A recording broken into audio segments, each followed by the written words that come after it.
Assalamualaikum warahmatullahi wabarakatuh. Perkenalkan teman-teman, kami dari kelompok 3 akan membahas tentang UU nomor 25 tahun 2009 tentang pelayanan publik. Tapi sebelum masuk ke presentasi, izinkan kami memperkenalkan diri terlebih dahulu.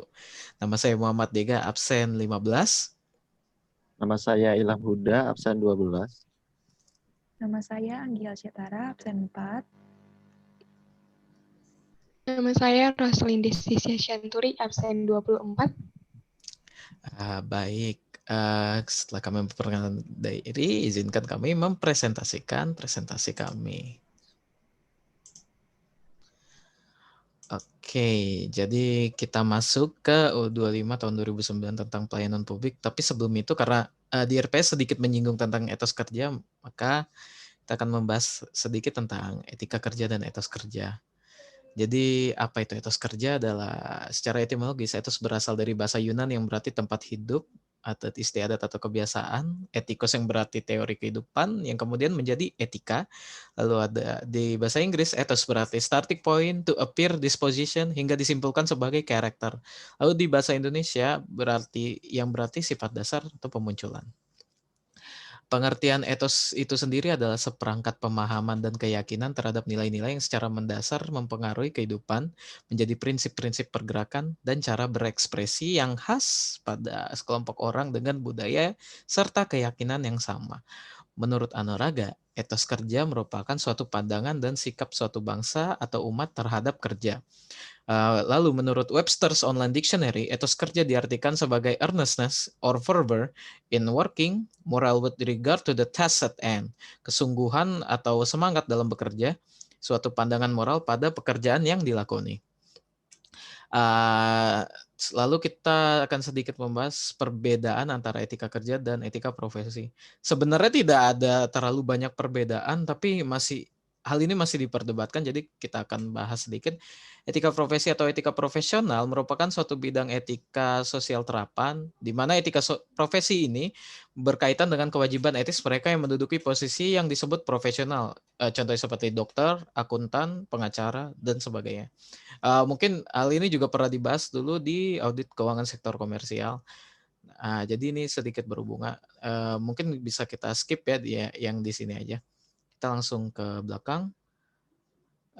Nah, ini kenapa dibedakannya. Jadi etika profesi biasanya dibedakan dari etika kerja atau work ethics yang mengatur praktik, hak dan kewajiban bagi mereka yang bekerja di bidang yang tidak disebut profesi atau non-profesional.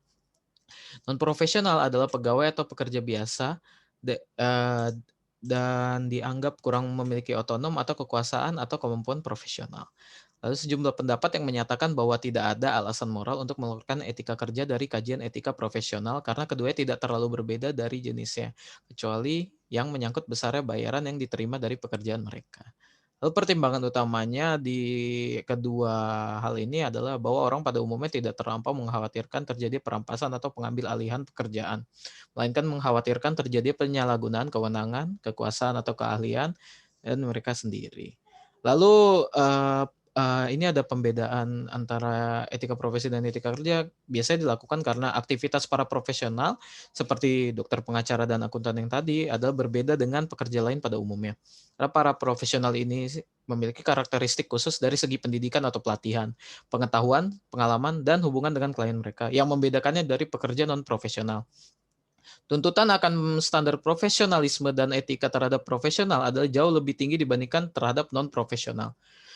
Meskipun etika profesi dibedakan dari etika kerja, kerangka dan prinsip-prinsip yang dicakup etika profesi tetap dapat diberlakukan sebagai etika kerja. Karena etika profesi mencakup prinsip-prinsip umum etika yang berlaku pada kehidupan profesi dan dapat diterapkan pada bidang pekerjaan atau kehidupan yang lain. Lalu karena sudah selesai, saya berikan slide ini kepada teman saya. Oke, sekarang kita akan membahas tentang pelayanan publik. Dasar hukum dari pelayanan publik itu di Undang-Undang Nomor 25 Tahun 2009. Definisinya, pelayanan publik adalah kegiatan atau rangkaian kegiatan dalam rangka pemenuhan kebutuhan pelayanan sesuai dengan peraturan perundang-undangan bagi setiap warga negara dan penduduk atas barang, jasa, dan atau pelayanan administratif yang disediakan oleh penyelenggara pelayanan publik atau pelayanan publik adalah segala kegiatan pelayanan yang dilaksanakan oleh penyelenggara pelayanan publik sebagai upaya pemenuhan kebutuhan penerima pelayanan maupun pelaksanaan ketentuan peraturan perundang-undangan. Penyelenggaraan pelayanan publik adalah setiap institusi penyelenggara negara, korporasi, lembaga independen yang dibentuk berdasarkan undang-undang untuk kegiatan pelayanan publik, dan badan hukum lain yang dibentuk semata-mata untuk kegiatan pelayanan publik. Pelaksana pelayanan publik yang selanjutnya disebut pelaksana adalah pejabat, pegawai, petugas, dan setiap orang yang bekerja di dalam organisasi penyelenggara yang bertugas melaksanakan tindakan atau serangkaian tindakan pelayanan publik atau disebut dengan pemberi pelayanan publik. Next. Urgensi pelayanan publik. Pada dasarnya, pelayanan publik merupakan aspek fundamental dalam penyelenggaraan pemerintahan. Pelayanan publik dapat dijadikan tolak ukur keseriusan pemerintah dalam menjalankan tanggung jawabnya, khususnya dalam melayani masyarakat. Artinya, semakin baik kualitas pelayanan publik yang disuguhkan, maka semakin tinggi rasa kepercayaan masyarakat terhadap pemerintah. Next.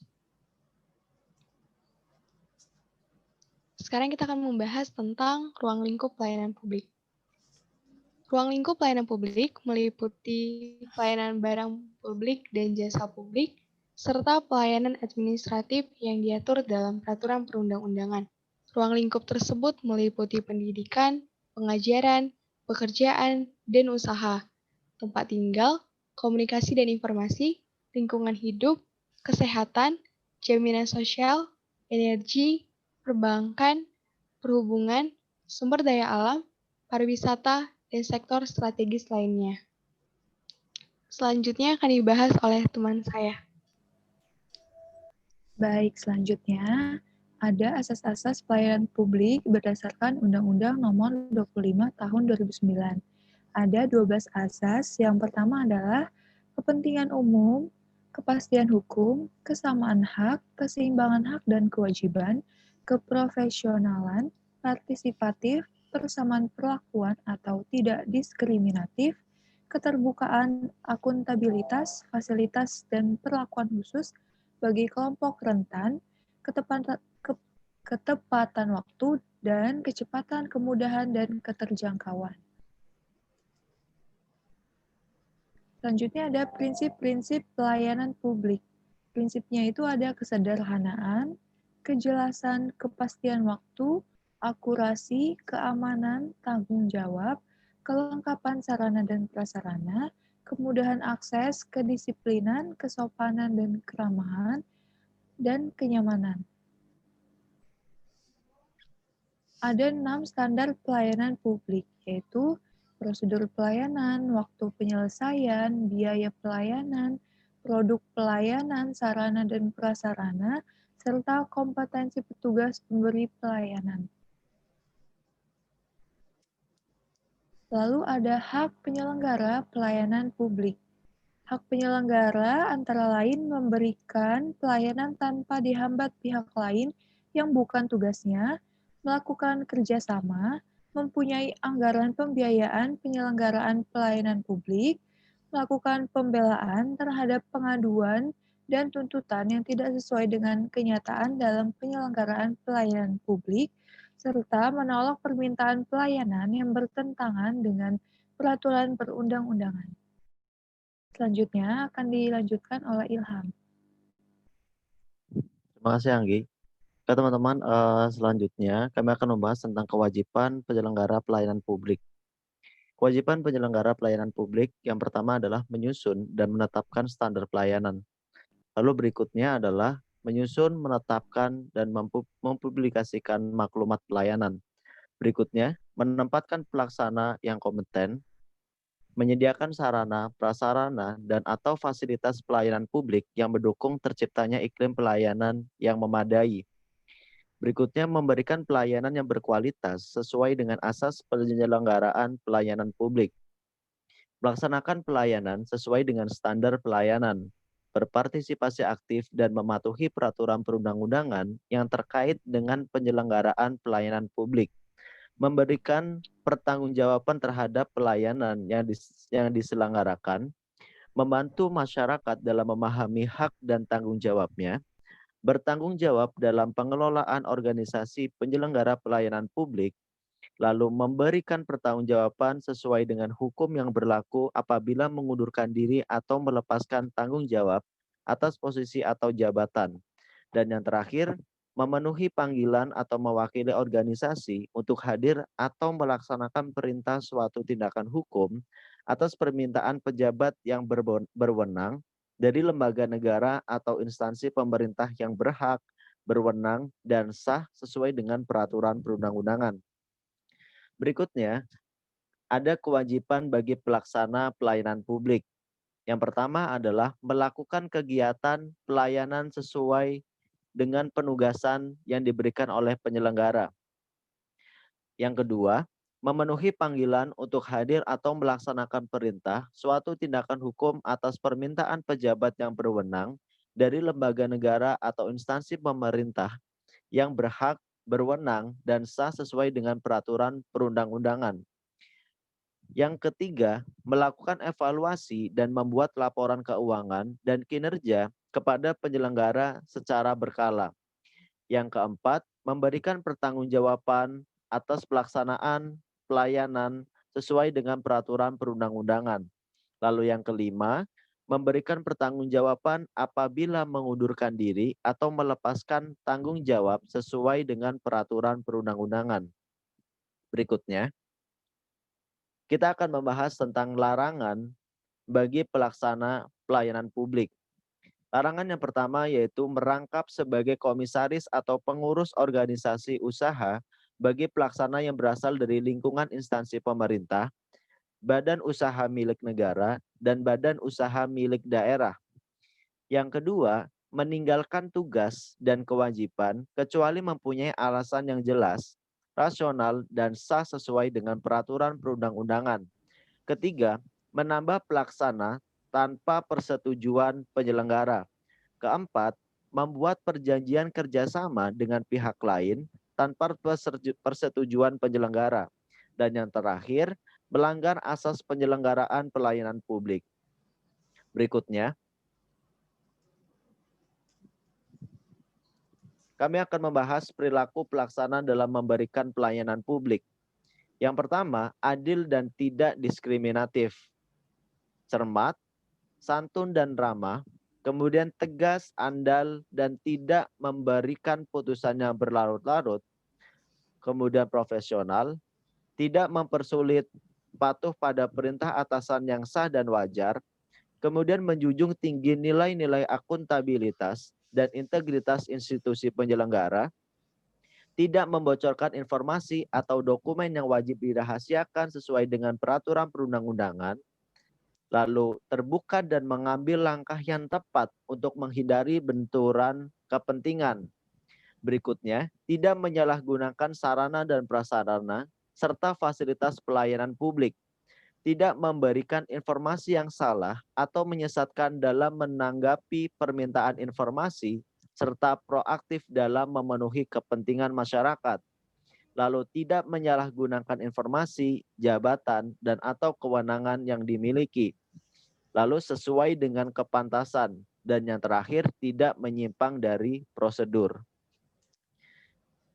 Yang terakhir teman-teman, kita akan membahas tentang netralitas PNS menurut Undang-Undang Nomor 43 Tahun 1999.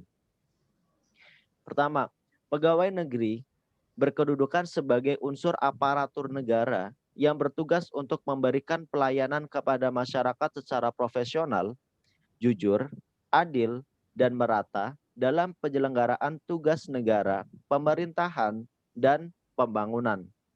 Yang kedua, dalam kedudukan dan tugas sebagaimana dimaksud dalam ayat 1 yang pertama tadi, pegawai negeri harus netral dari pengaruh semua golongan dan partai serta tidak diskriminatif dalam memberikan pelayanan kepada masyarakat. Yang ketiga, ayat 3, untuk menjamin netralitas pegawai negeri sebagaimana dimaksud dalam ayat 2, pegawai negeri dilarang menjadi anggota dan atau pengurus partai politik. Sekian teman-teman, saya serahkan lagi kepada Dega. Oke, selesai presentasi dari kami. Bentar. Nah, mungkin nanti kalau misalnya teman-teman ada pertanyaan bisa dibahas nanti di sesi selanjutnya. Untuk sekarang sekian presentasi dari kami. Untuk kurang lebihnya mohon maaf. Wassalamualaikum warahmatullahi wabarakatuh.